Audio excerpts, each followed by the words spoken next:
Merci de votre fidélité. Comme tous les matins, nous sommes à présent en direct en studio, toujours d'ailleurs, avec Rachel Flore Pardo, avocate. Bonjour Rachel Flore. Bonjour Ilana. Merci Rachel Flore d'être avec nous ce matin. Ça y est, on en parlait, c'est aujourd'hui que s'ouvre la 78e édition du Festival de Cannes. Et oui, comme chaque année au mois de mai, le monde du cinéma se presse sur la croisette. Cannes, un film sur le point d'être primé, c'est d'ailleurs le décor du dernier roman de Karine Thuil, La guerre par d'autres moyens.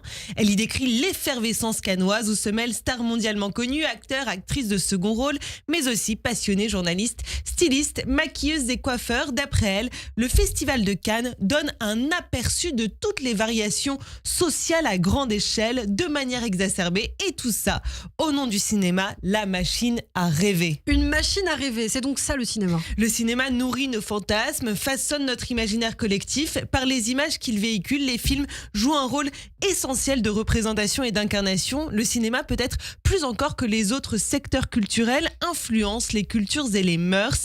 Et c'est peut-être pour cette raison que les membres de cette industrie sont tant scrutés. Alors qu'est-ce que vous voulez dire exactement ? À l'aune de la situation internationale de l'élection de Trump, des retours des guerres au Proche-Orient, en Europe, on sait que de nombreuses prises de parole sont attendues sur ce sujet. Espérons d'ailleurs que ces prises de parole ne soient pas l'occasion de comparaisons outrancières, et espérons aussi que dans un même souffle, ceux qui dénonceront la situation humanitaire catastrophique à Gaza sauront avoir un mot pour le sort des otages aux mains du Hamas depuis 584 jours. Le monde du cinéma est aussi traversé depuis 2017 par une profonde remise en question. Si le spectre MeToo semble s'éloigner cette année, souvenez-vous l'année dernière lorsqu'il y avait cette liste noire du cinéma français d'acteurs accusés d'agressions sexuelles qui faisait trembler tout le festival. Rappelons encore que c'est à travers le monde du cinéma que la révolution MeToo démarre. En 2017, la chute du producteur Harvey Weinstein, et puis ensuite les témoignages par dizaines, par centaines, Adèle Haenel, Judith Godrèche et tant d'autres, à tel point qu'en France, une commission d'enquête parlementaire fait le constat suivant.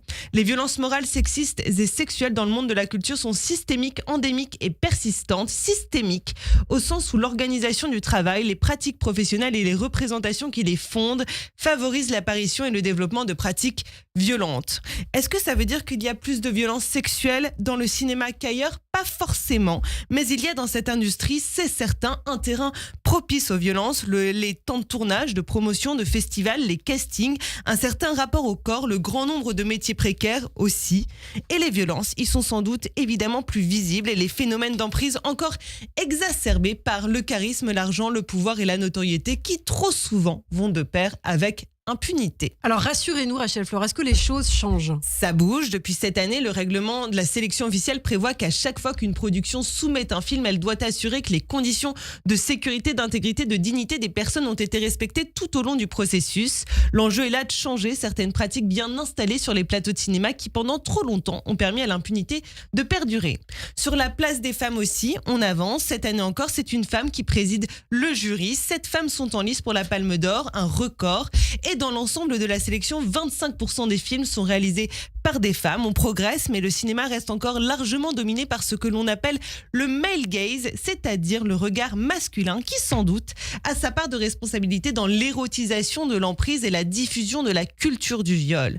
Le cinéma peut encore davantage, comme il le fait de plus en plus, s'emparer du sujet, questionner les rapports d'égalité et de pouvoir dans la culture et ailleurs, car oui, si c'est principalement dans le monde du cinéma que les violences sexuelles ont fait ces dernières années la une de l'actualité, elles sont loin de se cantonner à cette part de la société. Aucun milieu, aucun secteur n'est épargné. Bien sûr, il existe des univers particuliers, le cinéma en fait partie, mais on trouve les mêmes mécanismes à d'autres échelles dans un club sportif, un service hospitalier ou une entreprise. Trop souvent, les hommes qui ont un ascendant par leur hiérarchie ou par leur pouvoir sont placés dans une position de domination dont ils abusent. Lutter contre les violences, c'est aussi lutter pour l'égalité. Et quel meilleur lieu que le Festival de Cannes, sur lequel se portent les yeux du monde entier pour encore impulser ce changement des mentalités. Merci beaucoup Rachel Flore Pardo, merci d'avoir été avec nous ce matin sur Radio J, je vous dis à très bientôt.